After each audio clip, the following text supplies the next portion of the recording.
경찰 2명이 경비실 문을 두드렸습니다. 김영수는 65의 경비원이었습니다. 평생 남의 돈 한 푼 탐낸 적 없는 그 사람이 하루아침에 보이스피싱 공범이 되어 있었습니다. 입금 300만 원. 어느 날 낯선 문자 한 통이 도착했습니다. 그는 그 돈을 돌려줬을 뿐이었습니다. 영자의 이야기방 지금 시작합니다. 일부 정 많은 경비원 김영수. 김영수는 35년을 다닌 회사를 정년으로 나온 뒤 그냥 집에만 있기가 싫어서 경비 일을 시작했습니다. 아내 박순자는 처음엔 말렸습니다. 여보, 이제 좀 쉬어요. 평생 일만 하고 살았는데 뭘 또 나가려고 그래요? 김영수는 아내의 손을 잡으며 웃었습니다. 순자야, 내가 집에만 있으면 더 빨리 늙어. 사람은 움직여야 사는 거야. 내가 아직 할 수 있는 일이 있다는 게 얼마나 고마운 일이야. 그래도 당신 무릎도 안 좋은데. 괜찮아. 앉아있는 일인데 뭐. 박순자는 더 이상 말리지 못했습니다.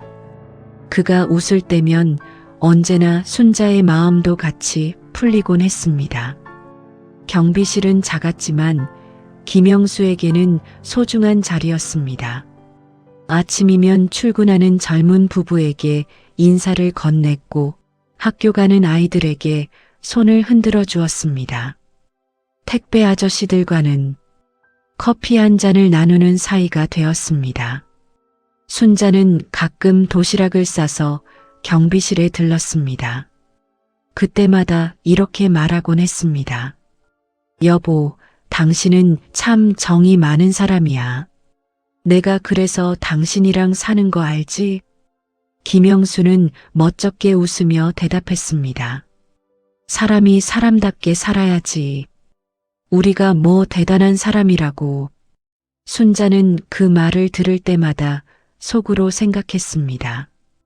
이 사람은 정말 변하지가 않는다고. 30에 만났을 때도 65이 된 지금도.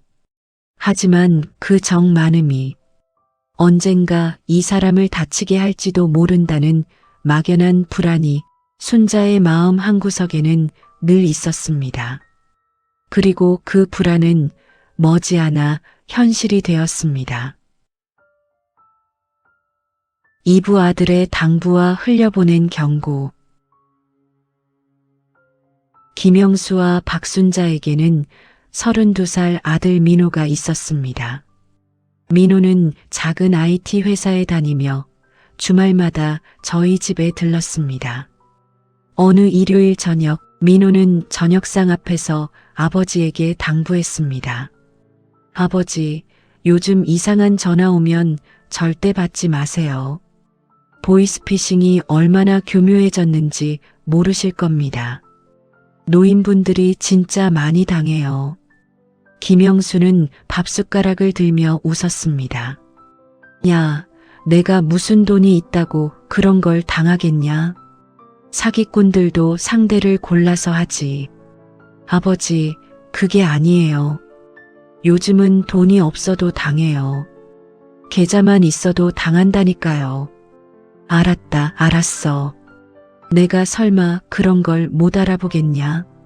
순자가 옆에서 한마디 거들었습니다. 여보, 민호 말 좀 들어요.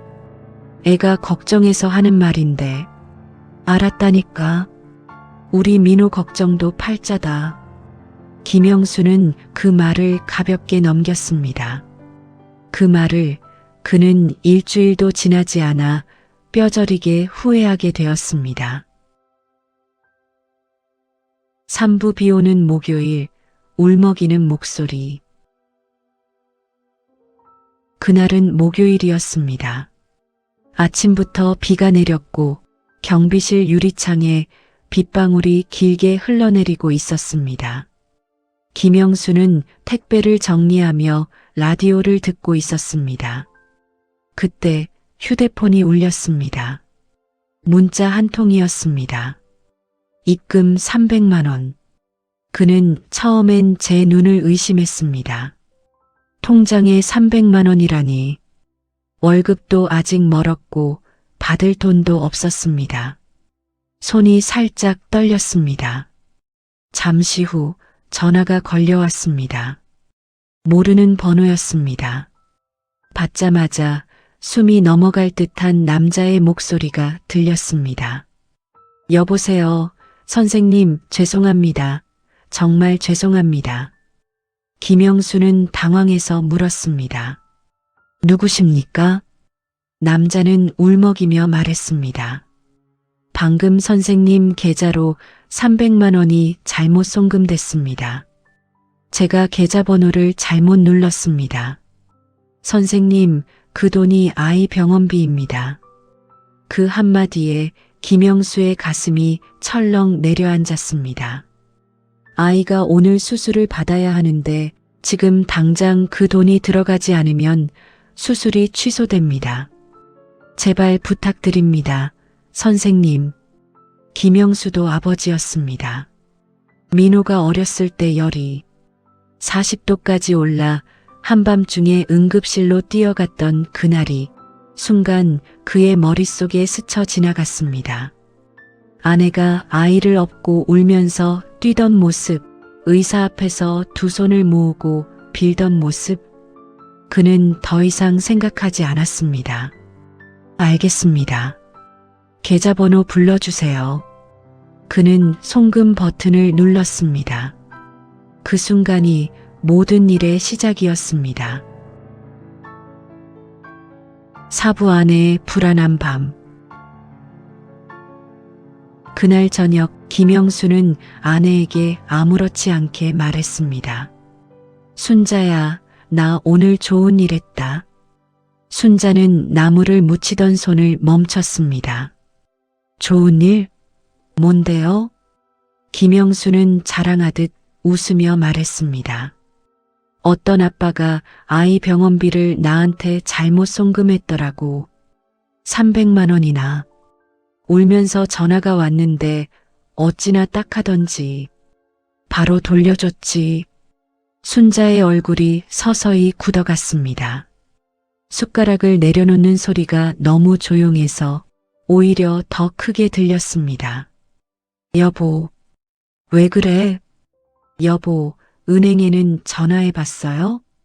김영수는 웃음이 나왔습니다. 은행? 뭘 그런 것까지 해? 사람이 울면서 부탁하는데 내가 어떻게 안 돌려줘? 여보, 내 말 들어봐요. 요즘 그런 수법이 있대요.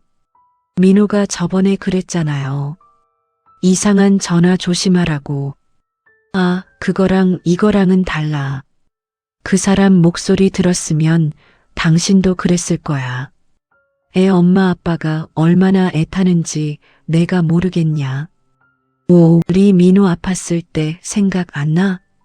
순자는 한숨을 쉬었습니다. 그리고 조용히 말했습니다. 여보, 요즘 세상은 우리 때랑 달라요. 당신 그 마음을 나쁜 사람들이 이용한단 말이에요. 내일 아침에 은행 가서 한 번만 확인해 봐요. 응? 나 부탁이에요. 알았어, 알았어. 당신이 그렇게까지 말하니까. 김영수는 대답은 그렇게 했지만 속으로는 아내가 너무 걱정이 많다고 생각했습니다. 그는 그날 밤 평소처럼 잠이 들었습니다. 다음 날 아침 자신의 인생이 완전히 뒤집힐 거라는 걸 전혀 모른 채 말입니다. 옆에 누운 순자는 천장을 한참 바라보다가 겨우 잠들었습니다. 왠지 모를 불안이 가슴을 짓눌렀습니다. 오부 경찰이 찾아온 아침. 다음 날 아침 9시 김영수는 평소처럼 경비실에서 출입 차량을 확인하고 있었습니다. 그때 검은 차 한 대가 아파트 앞에 섰습니다. 양복 차림의 남자 2명이 내렸습니다. 그들은 곧장 경비실로 걸어왔습니다. 김영수 씨 되십니까? 그는 고개를 끄덕였습니다. 그런데 어디서 오셨습니까? 한 사람이 신분증을 꺼냈습니다. 경찰서 수사과입니다. 잠시 함께 가주셔야겠습니다. 김영수는 그 순간 세상이 멈춘 것 같았습니다. 저는 아무 잘못도 없습니다만. 형사는 표정 하나 바꾸지 않고 말했습니다. 보이스피싱 관련 조사입니다. 그 말을 듣는 순간 김영수의 다리가 풀렸습니다. 경비실 의자를 붙잡지 않았다면 그대로 주저앉았을 겁니다. 는 떨리는 목소리로 말했습니다. 차고 송금이었습니다. 제가 돌려줬을 뿐입니다. 형사는 짧게 대답했습니다. 가서 이야기하시죠. 아파트 주민들이 창문 너머로 그를 내려다보고 있었습니다. 그와 눈이 마주친 어떤 사람은 얼른 고개를 돌렸습니다. 어떤 사람은 뭔가 수군거렸습니다. 평생을 성실하게 살아온 김영수가 65의 나이에 이웃들 앞에서 경찰차에 태워지고 있었습니다. 그날 아침 그는 처음으로 자신의 이름이 부끄러웠습니다. 육부조사실, 낯선 계자네요. 경찰서 조사실은 생각보다 작았습니다. 책상 하나, 의자 2개, 형광등 하나. 그 좁은 방에서 김영수는 몇 시간을 앉아 있었습니다. 형사는 서류를 한 장씩 넘기며 물었습니다. 이 계좌, 선생님 계좌 맞으시죠? 네, 맞습니다. 최근 2달 동안 여러 차례 큰 돈이 들어왔다 나갔습니다. 알고 계셨습니까? 김영수는 깜짝 놀랐습니다. 무슨 말씀이십니까? 저는 월급 말고는 들어오는 돈이 없습니다. 형사는 서류를 그에게 밀었습니다. 김영수는 떨리는 손으로 종이를 받습니다. 500만 원, 700만 원, 200만 원. 그가 모르는 돈들이 그의 계좌를 지나가고 있었습니다. 이건 제가 한 게 아닙니다. 저는 정말 모릅니다. 형사는 김영수를 가만히 쳐다봤습니다. 그 눈빛은 이미 많이 들어본 변명이라고 말하고 있었습니다. 선생님, 피해자가 7명입니다. 그중 한 분은 칠순 어르신인데 평생 모은 돈을 잃고 쓰러지셨습니다. 김영수는 숨이 막혔습니다. 저는 아닙니다. 제가 어떻게 그런 짓을... 그는 울고 싶었지만 울 수도 없었습니다. 7부 아들의 의심, 아내의 손. 그날 밤 김영수는 겨우 집에 돌아왔습니다. 현관문을 여는데 열쇠가 자물쇠 구멍에 들어가지 않았습니다. 손이 너무 떨려서였습니다. 거실에는 순자와 민호가 앉아 있었습니다. 순자는 남편을 보자마자 일어섰습니다. 여보, 괜찮아요? 어디 다친 데는 없어요? 순자는 남편의 손을 붙잡았습니다. 그 손이 얼음장 같았습니다. 여보, 손이 왜 이렇게 차요? 얼른 앉아요. 내가 따뜻한 물 갖다 줄게. 김영수는 아무 말도 하지 못하고 식탁에 앉았습니다. 민호는 일어서지 않았습니다.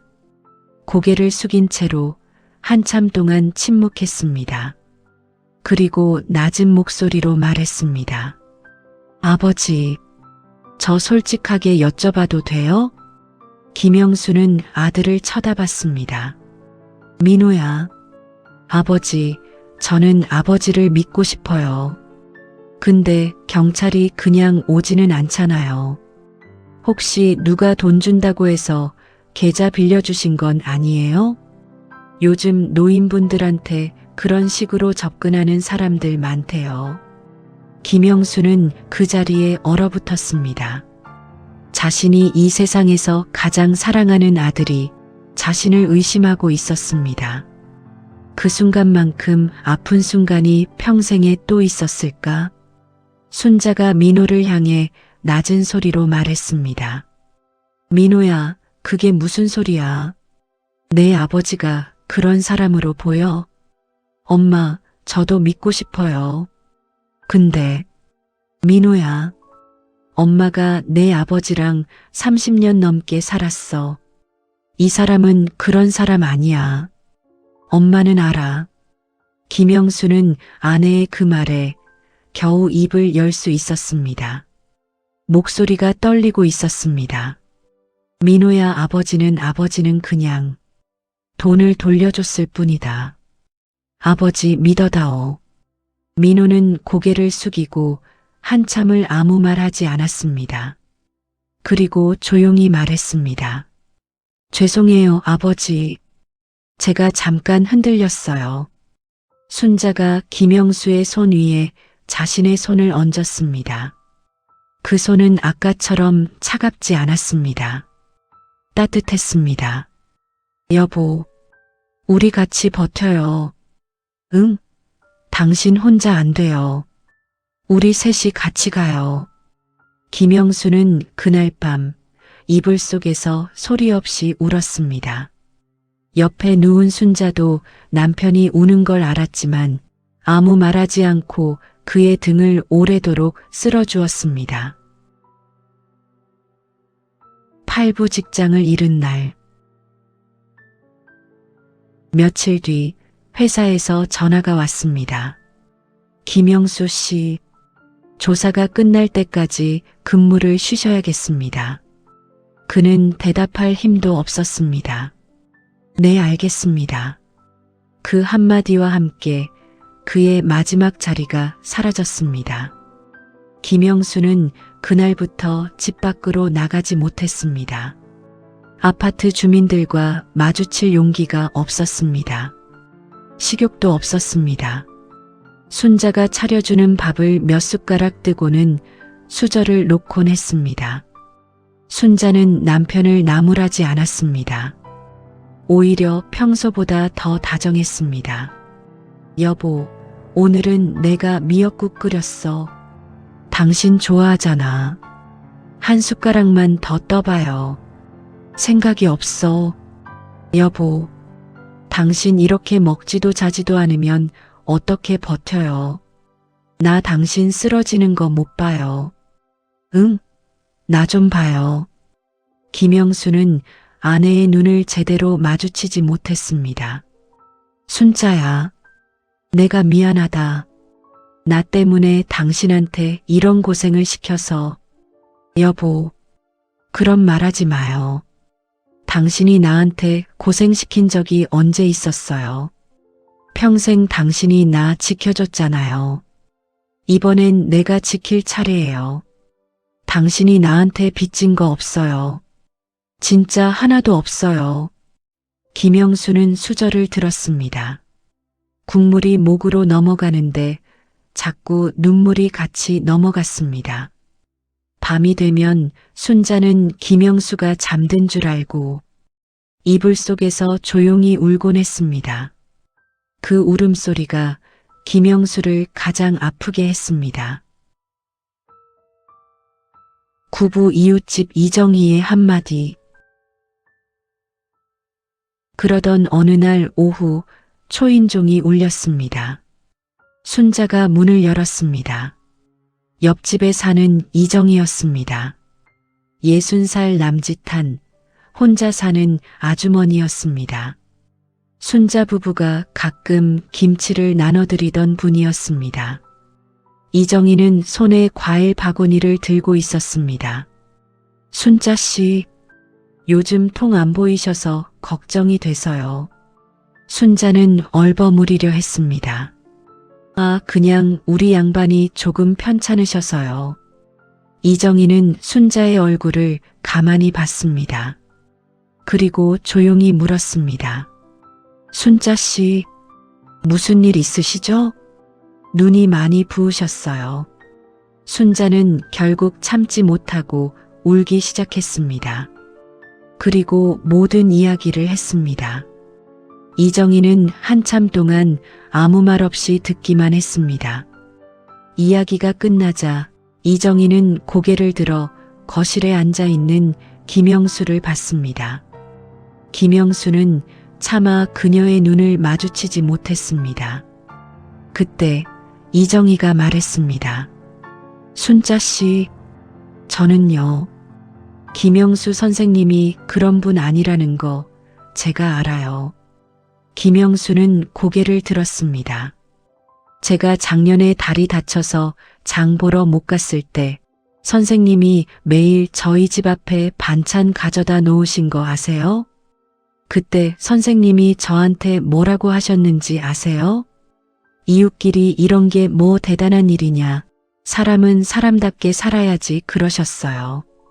그 말 한마디 때문에 제가 그 겨울을 버텼어요. 그런 분이 어떻게 남의 돈을 훔쳐요. 저는 절대 안 믿어요. 죽어도 안 믿어요. 김영수는 그 자리에서 무너졌습니다. 65 먹은 남자가 이웃집 아주머니 앞에서 아이처럼 울었습니다. 순자도 울고 김영수도 울고 이정희도 함께 울었습니다. 순자가 흐느끼며 이정희의 손을 잡았습니다. 정혜 씨 고마워요. 그 말 한마디가 우리한테 얼마나 큰지 몰라요. 이정희가 순자의 손을 꼭 쥐었습니다. 순자 씨, 저 같은 사람도 아는데 경찰이 왜 몰라요? 곧 밝혀질 거예요. 꼭 그래요. 그 순간 김영수는 깨달았습니다. 자신이 지금 이 무너짐 속에서 다시 일어설 수 있는 이유는 단 하나. 누군가가 아직 자신을 믿어주고 있다는 것. 그 믿음 하나가 무너진 남자를 다시 일으켜 세우는 힘이었습니다. 십부 가족이 함께 쫓은 진실. 그날 밤 김영수는 잠자리에 들지 않았습니다. 낡은 서랍을 뒤져 옛날 휴대폰을 꺼냈습니다. 통화 기록을 뒤지고 삭제한 문자함을 복구하고 그날 그 남자와 주고받은 모든 흔적을 찾기 시작했습니다. 새벽 2시가 넘었을 때 방문이 열렸습니다. 민호였습니다. 민호는 한참 동안 아버지의 뒤에 서 있었습니다. 그리고 조용히 말했습니다. 아버지, 민호냐? 안 자고 뭐해? 아버지, 제가 그날 아버지 의심해서 정말 죄송해요.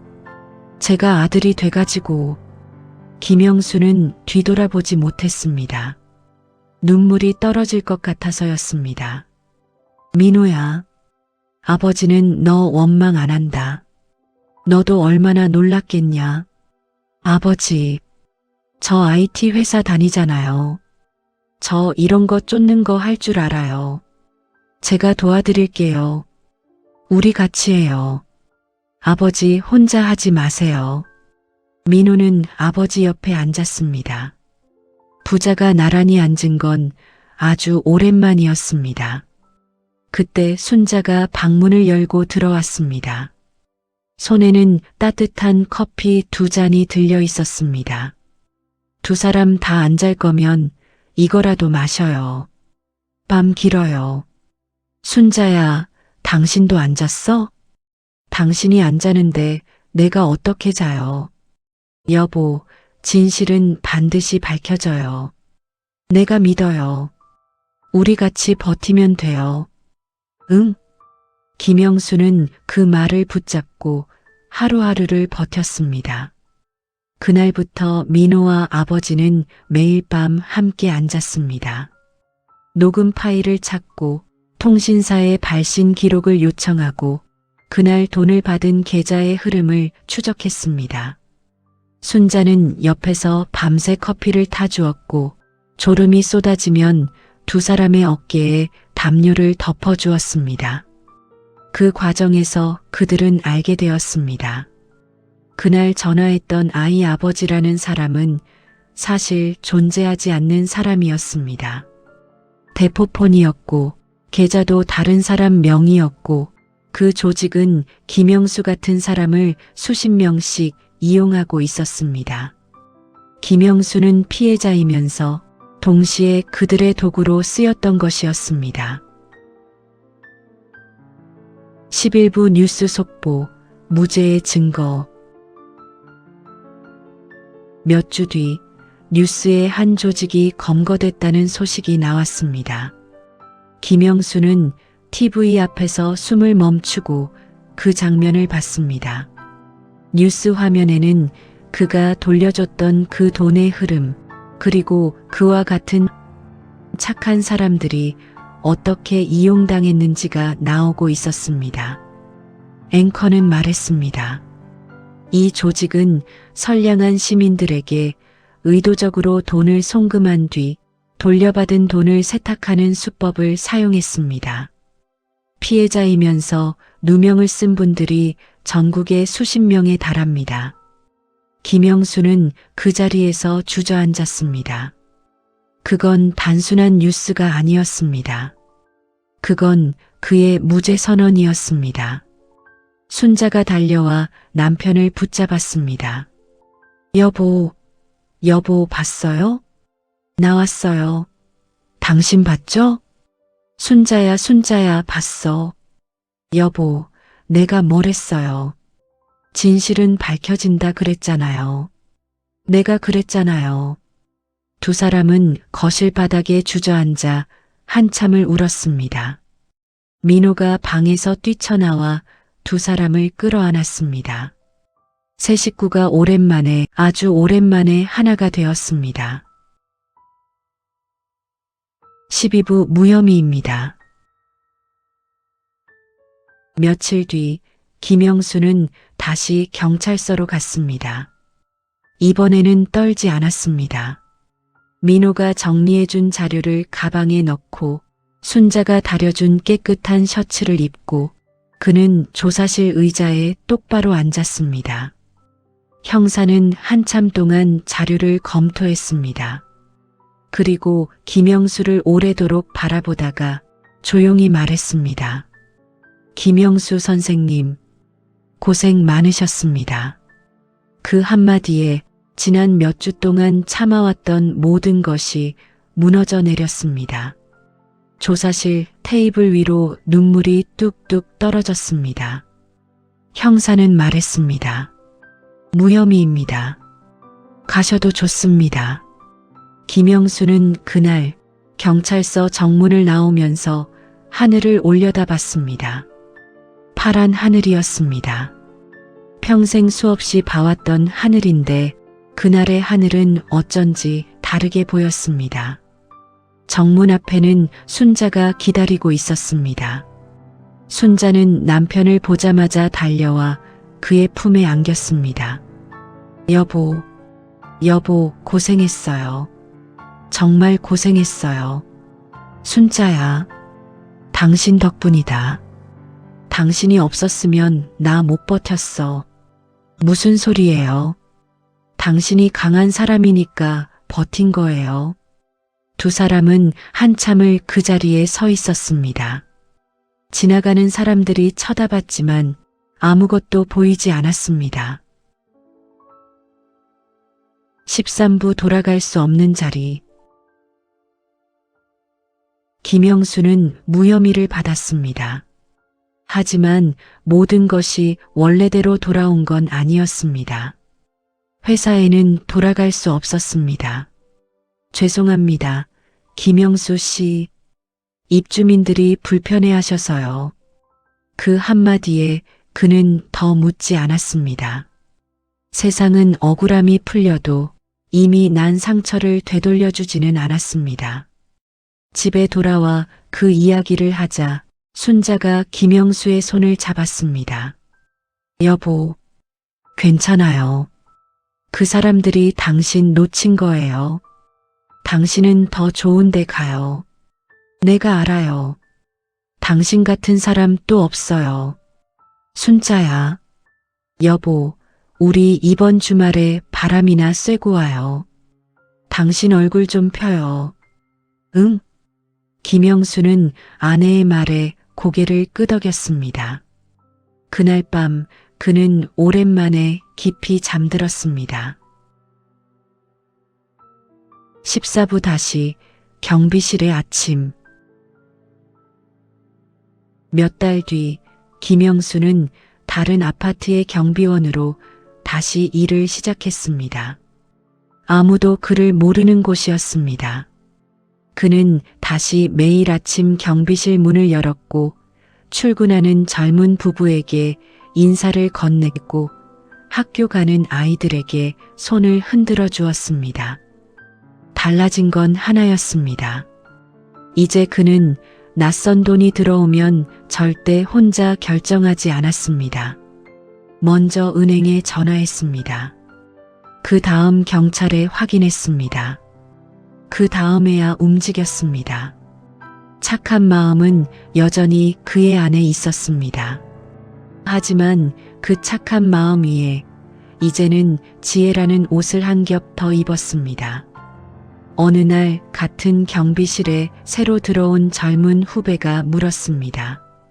선생님, 왜 그렇게 매번 확인하세요? 번거롭지 않으세요? 김영수는 웃으며 말했습니다. 내가 한번 크게 아파본 적이 있어서 그래. 크게 아파보면 알아. 후배는 무슨 말인지 모르는 눈치였습니다. 김영수는 더 이상 설명하지 않았습니다. 15부 오래같이 살자, 우리. 저녁이면 김영수는 집으로 돌아옵니다. 현관문을 열면 순자가 늘 마중을 나옵니다. 여보 왔어요? 오늘 많이 추웠죠? 얼른 들어와요. 응. 우리 순자, 밥은 먹었어? 당신 기다리느라고 아직? 같이 먹으려고. 아이고, 기다리지 말라니까. 당신 먼저 먹지. 혼자 먹으면 맛이 없어요. 여보랑 같이 먹어야 맛있지.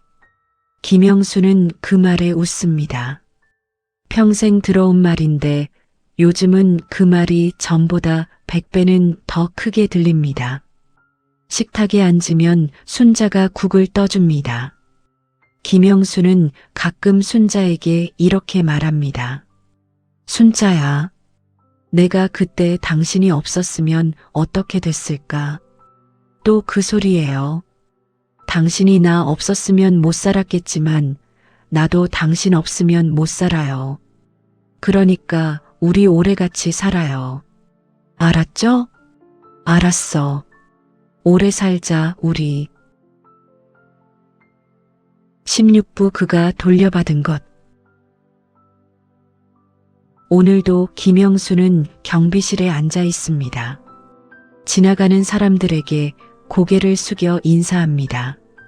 가끔 그날의 일이 떠오를 때면 그는 세 사람을 생각합니다.